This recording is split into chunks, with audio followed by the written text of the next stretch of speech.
So I like to I love to catch up with you, but I suppose Sure. we should be talking about your work. Yeah, that's the idea, isn't it? That's the idea, why right? we're here. So I mean, so I now, of course, know you, but anyone who watch this doesn't. So who are you? Fuck. Sorry, I shouldn't say that, but that's all right. We can do that here. We can do that straight here. in there. Straight in there. I, a middle-aged white privileged male who's not, all the wrong things to be at the moment. I think trying to make work. Well, let's say who are you inside? Maybe that would be better. Or who are you in relation to your work? Wow.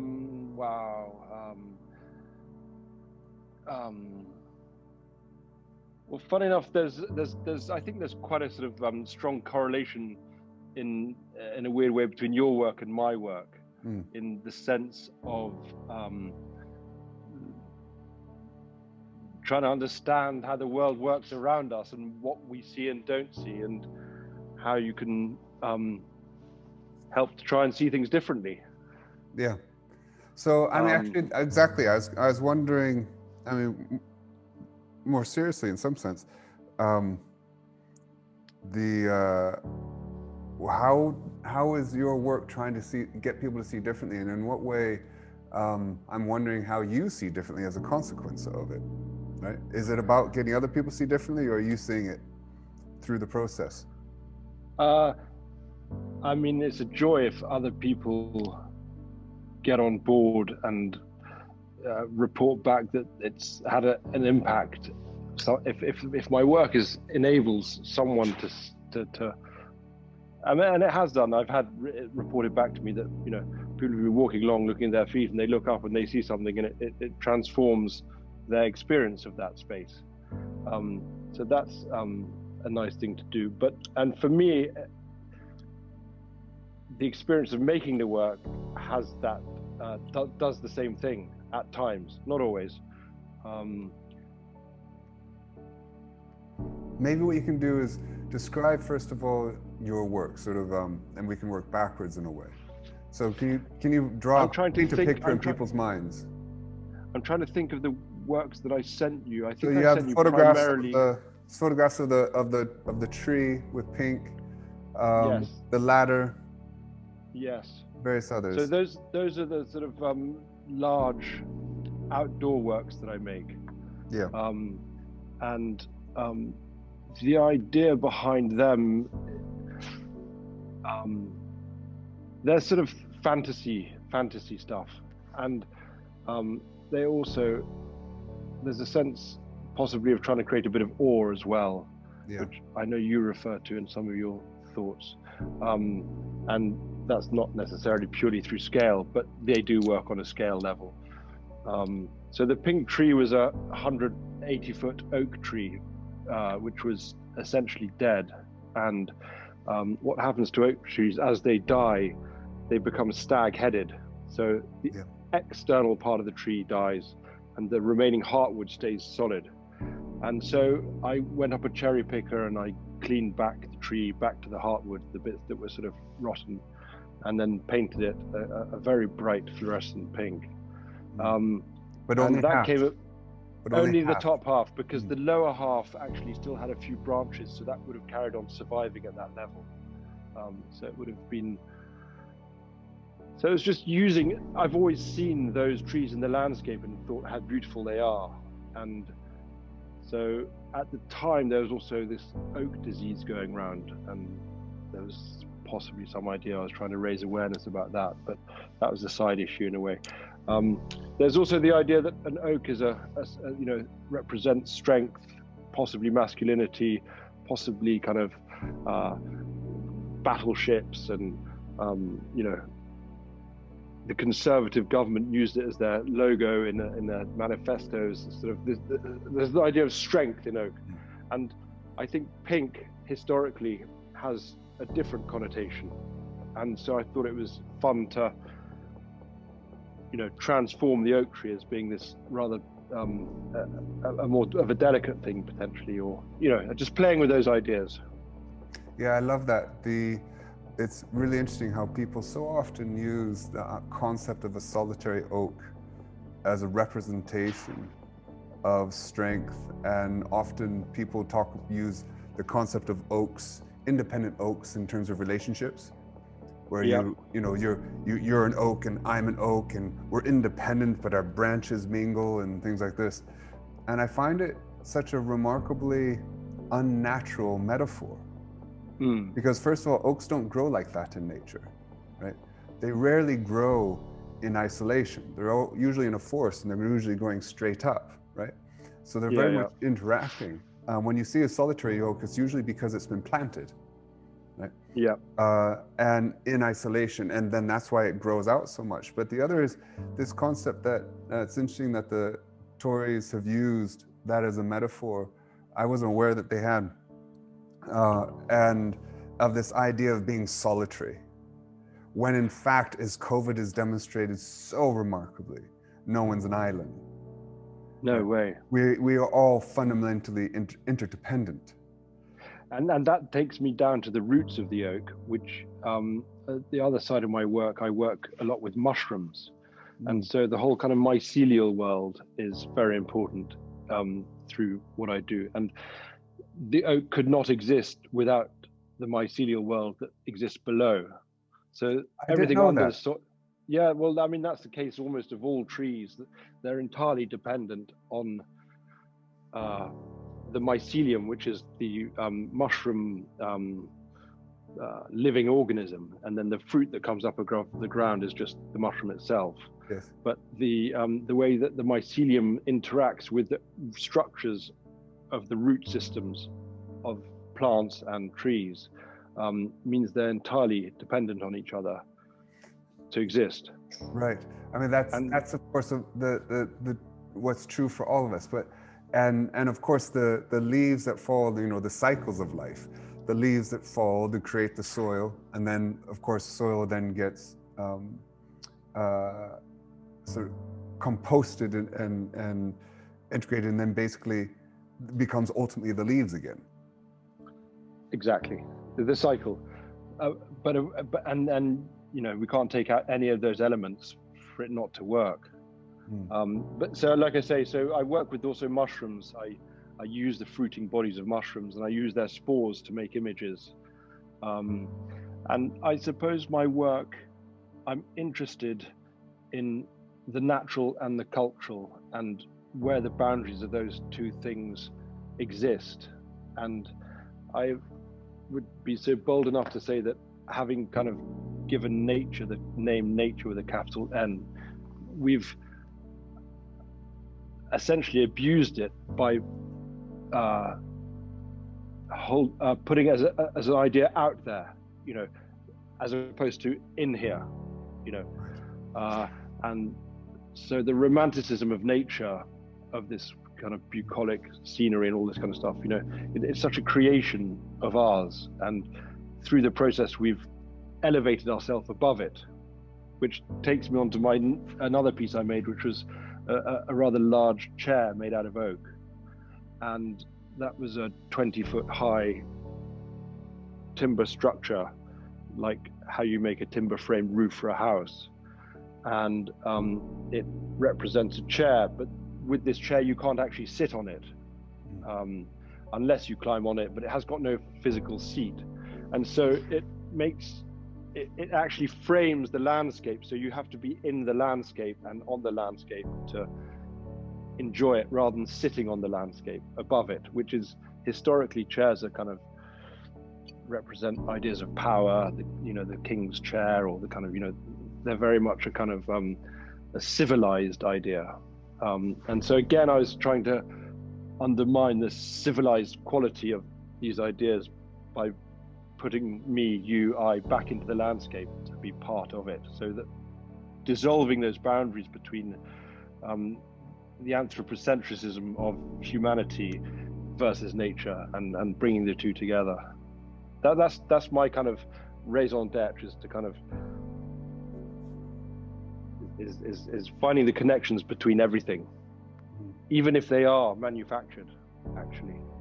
How do you mean? What do you mean? I well, I also I go to the. I also even work with bizarre materials like plastics and expanding foams, and I try not to create a hierarchy between materials, because actually what is of this planet is always of this planet and has always been of this planet, but just transformed into different kind of energetic material forms. And so I'm interested in that story. We all project a lot of anxiety about the materials that exist around at the moment, and maybe for good reason, but we don't really know actually what is to come to pass with all of this plastic that we're chucking around everywhere, which personally is not a very aesthetically appealing thing, but actually it could be that in a million years' time it was a necessary part of the evolution of this planet. Who knows? I mean, that's a kind of like optimistic kind of view of it all. But well, it is possible. It is possible, if thinking about human ingenuity and the cycles of life, that it could be in a short amount of time that something that as artificial as plastic could actually become, if properly made with the proper science, could itself become part of a cycle. At the moment, it wants to be, but human nature also gets in the way of making it part of a cycle, right? And partly it's because of the way the materials are made, but it's also partly the way we view materials, and we have such a consumption, of course, culture, and a throwaway, single use, not just in terms of materials, but a single use in terms of our use of them. Yeah. Right? Absolutely. Which sometimes we even extend to people, because we see ourselves as outside of nature when in fact we're defined by nature. We're defined by that interaction. And this is true, as you and I have talked about at Paulo's, in the context of perception, right? How everything that we see is necessarily a consequence of that history of interaction. It doesn't sit inside here projected outward, right? It's constructed by physically engaging.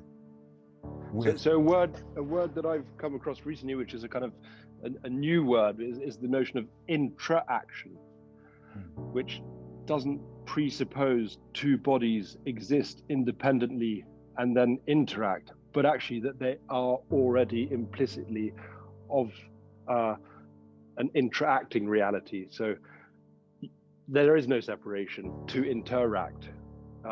And it was a rather lovely word. It's helped me to understand, the intimacy of everything. Why do you think that?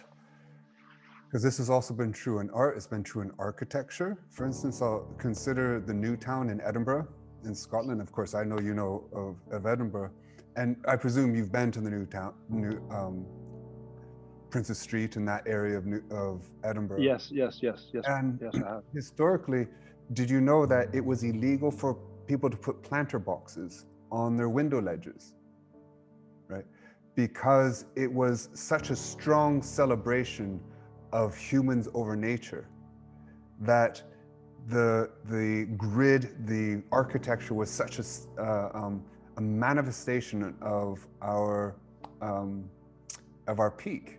And the irony being that you have Arthur's Seat just off to the east, looking down onto Edinburgh, and the volcanic rock on which the castle sits. I mean, it's beautiful because of the nature, and yet they're trying. The architects and the people at the time were trying to separate themselves from the very thing that gave it majesty. Exactly, and that's what I was referring to earlier. Is that sense of separation through culture, through architecture, through aesthetics, through furniture, through houses. All of those things kind of act as a form of separation, and obviously we're grateful a lot to those things because they provide us with shelter and warmth and all the rest of it. But in the process, I think we've lost certain relationships that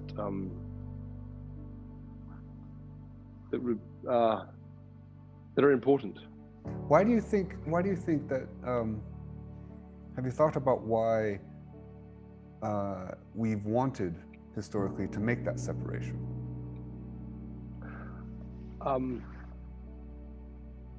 It Well, seems it's we've pretty. wanted It's to because I'd say it's pretty wild out there, Mhm. and actually there's great comfort in the indoors, in the heating, in the kind of the clothes and all of those things, and you know, I understand that for sure. There's a But no, practicality for there's a sure. practicality. Yeah. But on the other hand, but it seems to transcend practicality. So you think about, I climbed Mount Kilimanjaro not long ago, a couple years ago, and it's interesting how people talk about conquering the mountain, and as if there's some sort of dominion and as you were referring to, a hierarchy. I'm not conquering the mountain. I mean, if anything, No. it of course is literally the other way around.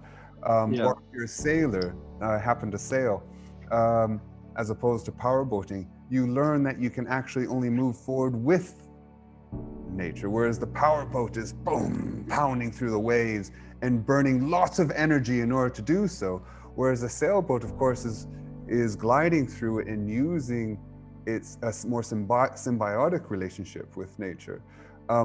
But it seems to be more than just practical. It seems to be something within us where we have that sense of conquering, that we want to feel as if we are superior than, able to tame, so to speak.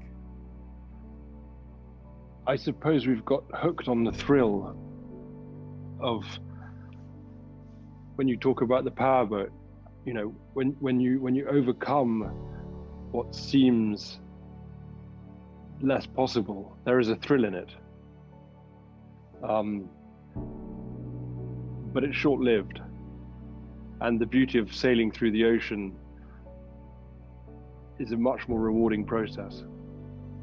But I suppose the pace that everything's evolved and sped up in the last 30 years and 100 years has kind of pushed us along that track in quite a strong way. The conquering, the kind of, you know, whether it's even through medicine or growing things, and then it's fed into our language, like you say, to conquer the mountain or to get to the top, or but what is it that makes us do that? I don't know.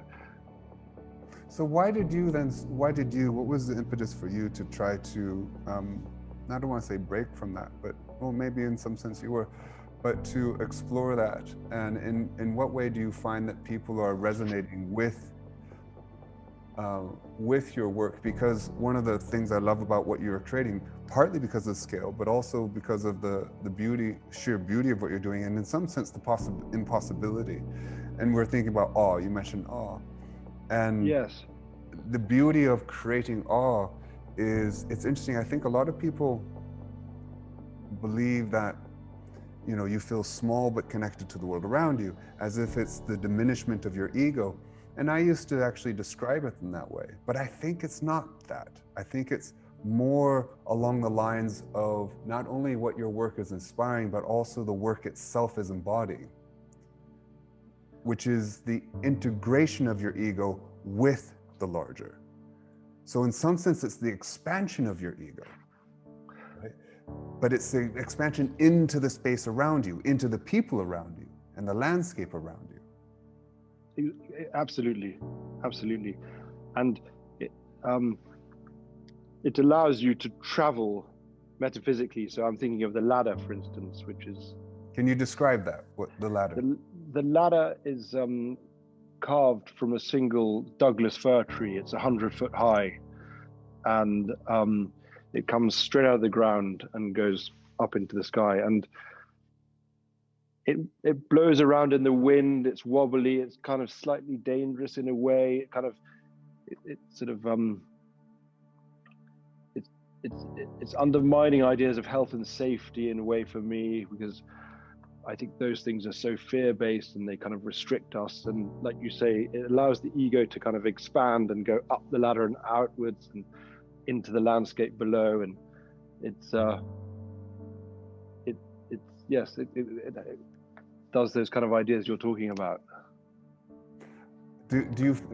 Has anyone actually, I presume, they've climbed up it? Because it just goes into up into the sky, of course. It goes up into the sky. It goes nowhere, you know, in another sense, it goes in a tremendous location, which is up. Yeah, up and slightly down as well, you know. But no, nobody's actually, it's unclimbable. The first rung is at 20 foot high. So, okay. So it was never intended to be climbed physically, but in your mind, I think many people have climbed it and imagined where it may or may not go. And so I like doing those things. They're fun. They have a kind of fun quality as well. They're not too serious. And I think play, like I think I've heard you say, is super important in expanding our minds and understanding who we are as people. Well, the concept there with play is for those who work on play. I think that, for instance, I think science and art there's an underlying commonality, which is play with intention. So play has no intention. You add intention to play, you get something like science. But I also think you get art. I think you get anything that is actually creative. And one of the beautiful things about it is openness. And I'm thinking about two different kinds of openness. One is is open to new experience, right? But the other, which I think your work is exploring, is the openness to let go of what you thought to be true before. So, for instance, letting go of this idea of linear, idea that we are, as you say, the anthropomorphizing of life, that everything is human-centric. And there's so much that we will have to let go, and the process of letting go requires that moment of awe, I believe, finding the impossible in the common. Yeah, it's a challenge. It's a great challenge because it's a scary place to go, and change is fundamentally anxious-making or fearful. But actually, the more change one engages with, the quicker one realizes it's an implicit part of our experience of the world, and to embrace those changes is I think critical to the growth of any human being. And if that can be done, not in a gentle way, but you know, through art, then that's a fun thing to do, I think. Have you found that you've been able to do that through your own life in art? Because many artists they'll find something that works, and then they'll continue to work with that one medium or that one idea. And are you finding yourself stepping into uncertainty through your own? I think I'm permanently uncertain about what I'm doing, because actually I haven't found a medium. I haven't found a material. It's actually an anxiety I hold at some level, because there's a sense that an artist of success develops a skill within a range of material or ideas and then plows that furrow and does it successfully. I would like to look back, or someone else look back at some period in time and make sense of what I'm doing, but yeah, I'm permanently uncertain and trying new materials and new things. And actually it's exciting, that even though there's a frustration at some level as well. What's the frustration? The frustration is that the connections which are there, I can't yet fully see. And I may not, but and it's a question of activity and practice and time. And my art career, so to speak, or the length of time I'm doing it, is actually relatively short. So it's a sort of, so I'm hoping, you know, the more I plow this furrow, the more I'll understand what I'm up to. But absolutely, I work with huge materials and I work with microscopic materials, and there's obviously a connection, but I haven't been able to exactly put my finger on where or how it's going. But that's okay. I'm okay with that right now. I trust in the fact that it will become clearer, or hope. Well, maybe not. Well, that's interesting. I mean, because a lot of people think that the process is you have a clarity beforehand and then you start, right? That I know what I'm doing and now I'm going to express what I'm doing. And for me personally, I find that my process is much more like your own, where I kind of figure out after the fact often. With that said, I do find that I get small closures. So I do find connections. And in that moment, I think, oh, that's so wonderful. I now know something. And in that, and that feeling of knowing something or understanding something, and it's so fleeting because in that understanding, suddenly a question arises. Because when you get that closure, if you're approaching a good question, then suddenly so much more opens up, and now it's gone. It's ephemeral. Now you have to get that. So I'm wondering if in your process, though you say you don't know what the connection is, I'm wondering if you find small moments like that. Yes, absolutely. No, I mean, I couldn't deny that I have some understanding of the things that interest me, but then at the same time, I sometimes try and go in the opposite direction, and that comes about, like I was talking about earlier, with working with materials that are unpleasant almost, like the foam. I've been using builders expanding foam, which fills all of our houses all over the world as insulation and window kind of fittings and all this. And it's a sort of really perverse material, which inherently, as a sort of lover of nature, it would be a sort of weird thing to use. But actually, I've created really wonderful organic structures with this material. So I'm, yeah, it's all a bit of a mystery, to be honest. We'll see where I get to with it all. And to what extent do you take this process of, let's see where I get to it with the materials and your creations outside the world of your studio? Do you apply the same way of being, or do you leave it for your studio? No, I very much try and integrate the two. And as we were talking about earlier, the process of working with those materials feeds back into my experience and understanding of how I interact with people, with materials, and with the world around me. And so for you, this is a way of being. It is, and to permanently allow myself to be surprised or change direction, or and it is definitely a way of being, yeah. And so I try, and I say try, I live by that story, yeah. Which fundamentally has a sort of quality of acceptance and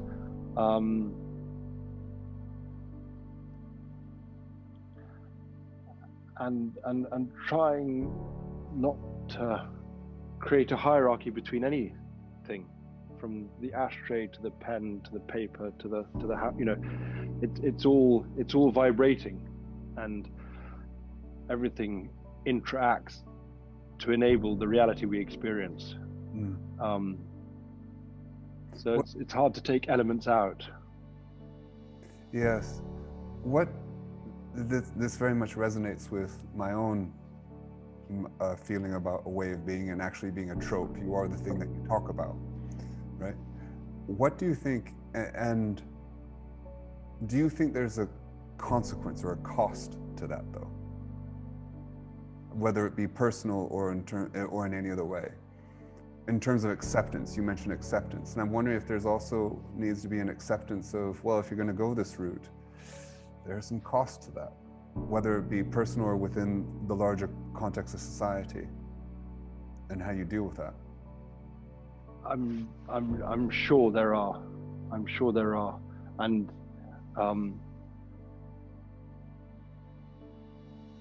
all kind of production and creation also fundamentally is destruction is inherent within it, and so it's not polarizing the two, but seeing them as equal parts of the same creative process.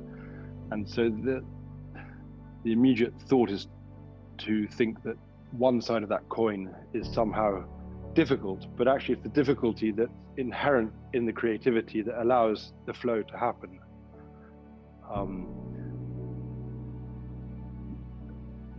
But pain is difficult, but we all have to go through it. That's right. I mean, I think that there are a couple of consequences to this that maybe not everybody understands, or maybe they feel, and so and as a consequence of feeling it, they maybe don't go that journey, which is loss. There can be a sense of loss because you're having to let go in order to be able to find a new connection that actually takes you to a more complexity, in order to ultimately understand. And I used to have a party for those who, for instance, lived in many places around the world, as I happen to have.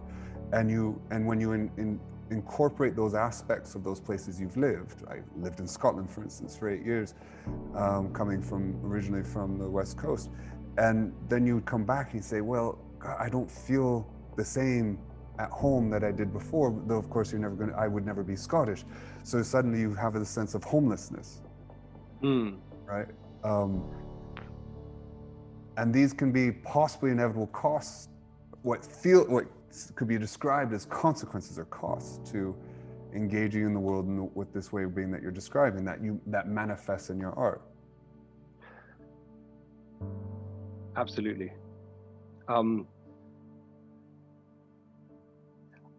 I suppose the base layer is that I'm sheltered and clothed and can feed myself at the moment, and everything above that is fantastic. So particularly in this crazy moment at the world at the moment, where there's so much suffering in different ways, that the cost, I don't know, the cost is low for the changes that happen. Yeah, it's just tricky to talk about in a funny way, because there are real life costs, aren't there? Yes. Of all of these things, and they're extremely painful for the people that experience them, and myself, I've experienced lots of pain in my own way, but it's just part of the story. Yeah. It's inevitable. Yeah. And going towards it feels like a more engaged way of being with the cost you talk about. And the more you experience those things, the more one's able to have a resource to work with when the next difficulty arises or challenge, at whatever level. I feel like, you know what, that's the perfect place to stop. Okay, great. Oh, it's a wonderful thought. It's been wonderful to speak with you, and we'll connect afterward. Lovely. Just catch up on other things beyond this. To see I'd love to get on. But very nice talking with you. Really lovely to see you and to speak with you. And we'll see each other soon, I hope. Yes, that would be brilliant. All right. Okay, lots of love to you. Ciao for now. Bye bye.